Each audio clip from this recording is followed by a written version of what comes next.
মাত্র কয়েকটা map pointing. এই কয়েকটা ম্যাপ পয়েন্টিং তুমি যদি রেডি করতে পারো তাহলে কিন্তু তুমি এখান থেকেই পরীক্ষায় কমন পাবে। তাই এই কয়েকটা ম্যাপ পয়েন্টিং দেখে নাও, এখান থেকে তুমি কিন্তু পরীক্ষায় কমন পেতে চলেছো। সামনেই তোমাদের মাধ্যমিক পরীক্ষা। মাধ্যমিক পরীক্ষার ভূগোলের ম্যাপ পয়েন্টিং সাজেশন মাত্র কয়েকটাই। এই কয়েকটা করতে পারলেই কিন্তু তুমি কমন পাবে। দেখে নাও, মাধ্যমিক 2026 ভূগোল ম্যাপ পয়েন্টিং সাজেশন। প্রথমে রয়েছে কৃষ্ণা নদী, নর্মদা নদী, কাবেরী নদী, গঙ্গা নদী, এই কয়েকটা নদী রেডি করে রাখবে। এবার পর্বত: আরাবল্লী পর্বত, গোদাবরী পর্বত, শিবালিক পর্বত, বিন্ধ্য পর্বত, সাতপুরা পর্বত। খাম্বাত উপসাগর পূর্ব উপকূলের একটি স্বাভাবিক বন্দর, পূর্ব ভারতের একটি পেট্রো রসায়ন শিল্প কেন্দ্র, পূর্ব ভারতের একটি আন্তর্জাতিক বিমানবন্দর।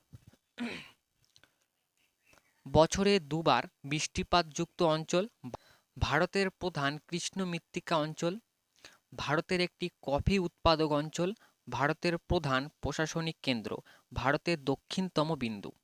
ইন্দিরা পয়েন্ট কেটু উত্তর ভারতের একটি মোটর গাড়ি নির্মাণ কেন্দ্র, ভারতের একটি জীবন্ত আগ্নেয়গিরি, ভারতের একটি চা উৎপাদক অঞ্চল, দক্ষিণ ভারতের ম্যানচেস্টার, মেঘালয় মালভূমি, কঙ্কন উপকূল, ভারতের গোলাপি শহর, করমণ্ডল উপকূল, কান্ডালা বন্দর, কারাকোরাম পর্বত, পুলিকট হ্রদ, সম্বর হ্রদ, চিল্কা হ্রদ। এই কয়েকটা ম্যাপ পয়েন্টিং তোমরা রেডি করো এবং পরীক্ষার আগে আমি তোমাদের আরও কয়েকটা ম্যাপ পয়েন্টিং দিব, এই কয়েকটা রেডি করে রাখবে।